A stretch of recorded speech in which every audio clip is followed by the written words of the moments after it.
Well, hello viewers, and welcome to another edition of Rob Blog. Yes, it is a vlog, but it is a Rob Blog.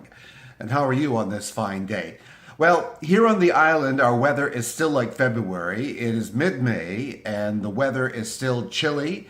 We're not barely getting temperatures into the double digits, so we're getting 12s and 13s some days. Definite lack of sunshine, and we have a few days coming up now that are supposed to be sunny. I'm not sure if you can see over my shoulder. I think it's too white outside with the light. But it's not sunny again today. But the next few days are supposed to be sunny. But the farmers in BC are having problems with the crops, getting them going, and they're going to be late coming out. And I mean, this is ridiculous. The weather pattern from the Pacific that has affected our island for a couple of months now. And everyone is saying, and everyone knows, even those the powers to be in weather, that this is more like February weather than weather in May. So if you have sunshine and warmth wherever you're watching me from, consider yourself lucky.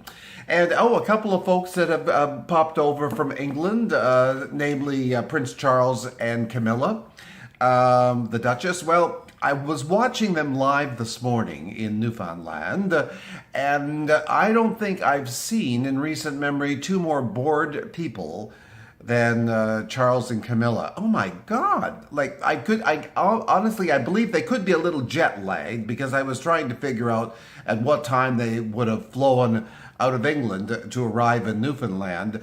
But they looked totally bored. I mean, I thought Camilla was just going to pass out sitting there listening to these speeches. I don't know. And she was kind of dressed for like January with that fur and whatnot on the hat. Anyways, ladies and gentlemen, as much as I like Her Majesty, and I do, I'm just thinking that at times, I think the royals are just like everybody else, tired of the COVID thing and everything else and the war in Ukraine. But under the term bored in the visual library dictionary, I think you'd see their pictures today. Oh dear. And then our Governor General Mary Simon, who I quite like, struggling her way through her speech, not only in her native tongue in English, but when she tried French. And the last thing, as a Governor General, and with all the nonsense about her not being fluent in French, she should not have billboarded it saying, "I'm still learning French." She made a little mistake in a word. Big deal. Pull up your panties and move on, Governor General. I thought that was really the whole thing. It just didn't sit well with me watching the arrival of the royals this morning. And of course, and this all going on with speaking French on our Kellogg's cornflakes and all that. And here, our lovely friends in the province of Quebec, fellow Canadians who travel on Canadian passports, there they are now, even trying to take more rights away from English speakers in Quebec. It's the same old thing. It's just beat up on the English. You know, it's like the French are the only people that matter in this country. Of course, the Indigenous people are fighting for that respect too, aren't they?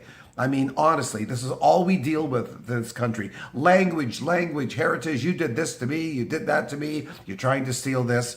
Why don't we just all try to get together and work together for a change, huh? Wouldn't that be a change?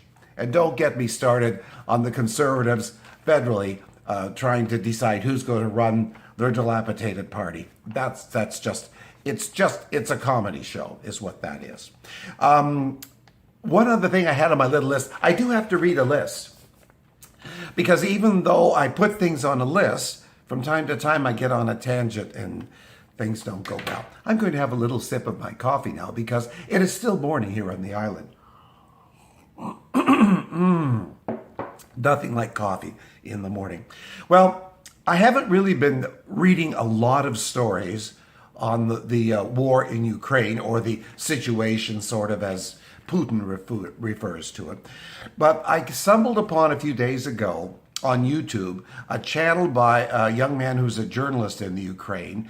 And I think up to a few days ago, he has interviewed more than 60 Russian soldiers that are in the captivity, prisoner of war. And by the way, their captivity in Ukraine is much better than being in Russia, living in their villages or wherever they live, or being in the Russian army. This is what they're all saying. And they're giving them free will. He's just chatting to them and telling them they can say whatever they want.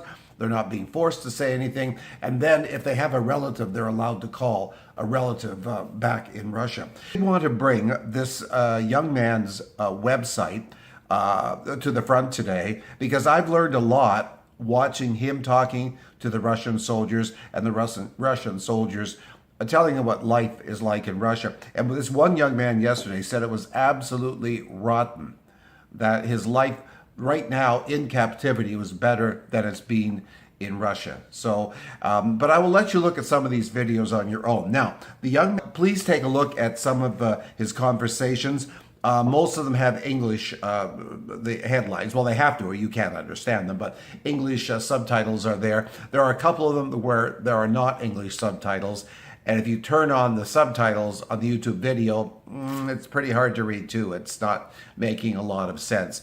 And before I did this video this morning, I was looking at his latest live stream talking to a Russian soldier, but there was no no titles at the bottom, so I really couldn't understand what was going on. But I think it will give you a different view into Ukraine and to Russia and these young boys. A lot of them are under 20 that are just being sent into Ukraine and have no idea why they're going. So take a look at this gentleman's YouTube channel, and again, I will put his name in the description down below. But I think you'll really get a good feeling of really what is going on there, besides all the news stories by Joe Blow on CTV or CBC or whatever. So yes, so take a look at these.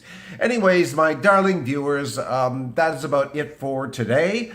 Nothing else that I had on my cute little list here this morning. So again, I thank you so much for tuning into this Rob blog, which is a vlog, but it is a blog, a Rob blog. And take care of yourselves. Now remember, love and joy be all around for 2022. And we will see you next time right here on this very Rob blog. Bye for now. Have yourself a great day. Cheers.